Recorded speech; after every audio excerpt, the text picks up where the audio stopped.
इन आत्माओं जिस समय परमेश्वर, वैसे तो ये परमेश्वर हमारे लिए भटक रहे हैं। जिस दिन से हम अपने पिता को छोड़कर आए थे, इनको तो मालूम था कि इनके लिए बूंदी बनेगी, बुरा बनेगा इनके साथ। लेकिन क्या करे बाप, जब बेटा बेटी अपनी बकवादों पर स्वयं ही जा मरे कहीं पर। जैसे पुण्यात्माओं, हमने ऐसी भारी गलती कर रखी है, जो हमें सजाएं यहाँ मिल रही है, कुत्ते गधे बना के सिर में कीड़े पड़े, टांग टूट जा, भुगत का मरे, किसी का कैंसर होगी, किसी का बेटा मर गया, किसी की बेटी मर गई, खुद को बुरा हाल हो रहा है। तो ये सजाएं हमारे लिए थोड़ी हैं, जो गलती हम कर चुके हैं। आपकी जब जितनी भांग उतरती चली जाएगी, नशा कम होगा यहाँ के अज्ञान का और इस काल भगवान का, उस समय आपको ये दास के एक एक वचन हृदय में लगेंगे जाके, और ये लगेंगे आपके अंदर के उस फोड़ेंगे आपको, जो आपके अंदर एक जमा हो गया गंध, अज्ञान, हमें पता नहीं था, तो ये आपको फिर पता लगेगा। फिर उतना ही आप में कसक बढ़ती चली जाएगी। हमने सतलोक में सारे सुख थे। जितने भी नकली संत हैं आज तक का, किसी का इतिहास उठाकर देख लो, वेदों के जानकार विद्वान कहलावें और परमात्मा को निराकार बतावें। धिक्कार है सिर्फ ऋषि और महर्षियों को और मंडलेश और संतों को। वेदों में साकार है, नर आकार है, परमात्मा ऊपर के लोक में रहता है, वहां से गति करके आता है और अपनी अच्छी आत्माओं को ज्ञान प्रचार के लिए, ज्ञान देने के लिए आता है।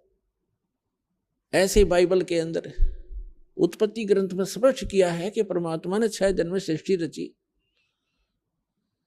और उसने 6ठे दिन मानव को रचा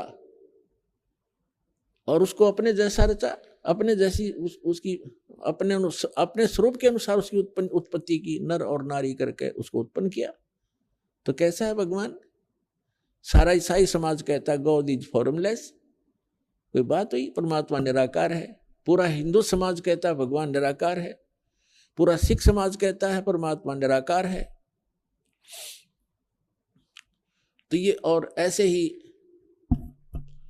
पूरा मुसलमान धर्म कहता है परमात्मा बेचून है, निराकार है।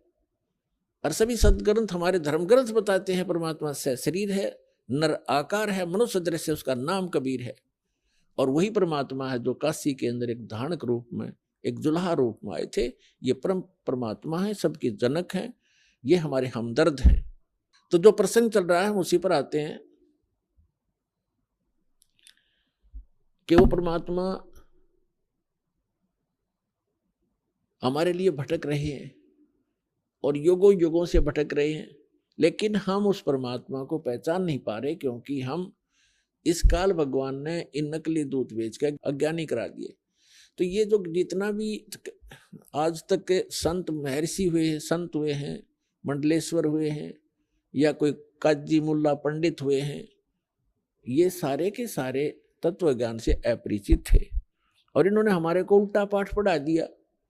अब वो उल्टा पाठ पढ़ा हुआ आज तक आड़े आ रहा है। दास ने सन 1994 से लेकर आज 2013 तक लगभग 19 वर्ष हो गए संघर्ष करते रहे, और जब जा करके इतना कुछ जेल तक भेज दिया, झूठे आरोप लगा कर, झूठे मुकदमे बनवा के, नकली संत ऋषि आचार्यों और दुष्ट लोगों ने। कोई बात नहीं, परमार्थ के लिए हमें कितना भी कष्ट हो, लेकिन हमारा मिशन सफल हो, ताकि विश्व का कल्याण हो, सब प्राणी परमात्मा को पहचाने और सतलोक जाएं।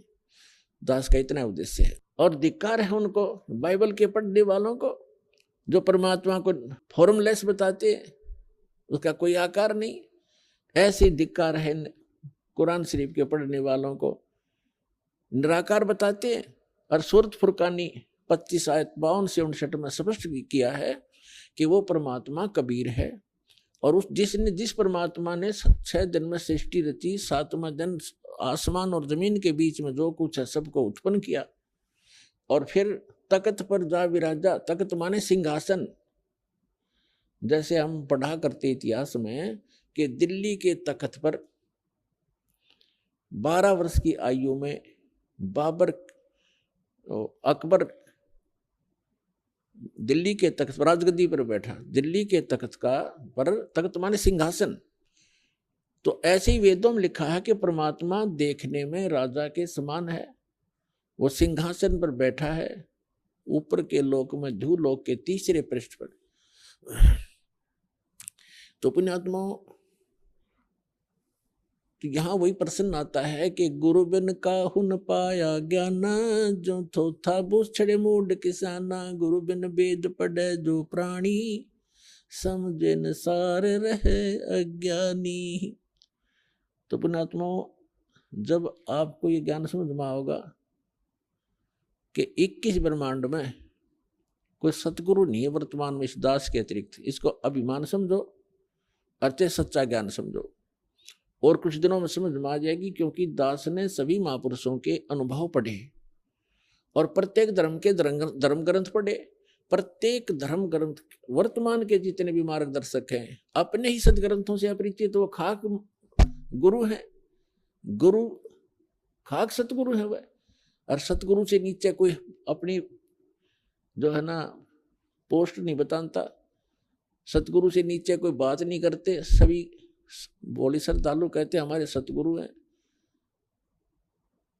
तो सतगुरु का जब ज्ञान होगा तब आपको पता चलेगा कि सतगुरु किसे कहते हैं। तो उसके लिए परिचय कराया जा रहा है। तो जैसे प्रसंग एक पॉइंट को पुण्यात्माओं आपके हृदय में जमाने के लिए एक बिंदु पर बहुत से उदाहरण दिए जाते हैं, तब जाकर के आपका अंदर का मैल, वो अज्ञान खुरचा जाता है। और उसके खुश को खुरच के ही, जैसे समझदार पेंटर जो होता है, पुराने पेंट ने खूब तारेगा, 20-20 बार रेग मारना पड़े भले उसको, तभी वो ओरिजिनल पेंट ठहरेगा उस पर, ना वो टिकने ना दे, उसने पापड़ी पाट जा। तो इसलिए दास सोचता है, को पता है कि जब तक पुराने रंग को नहीं उतारा जाएगा तो नेक्स्ट टिक ही नहीं सकता।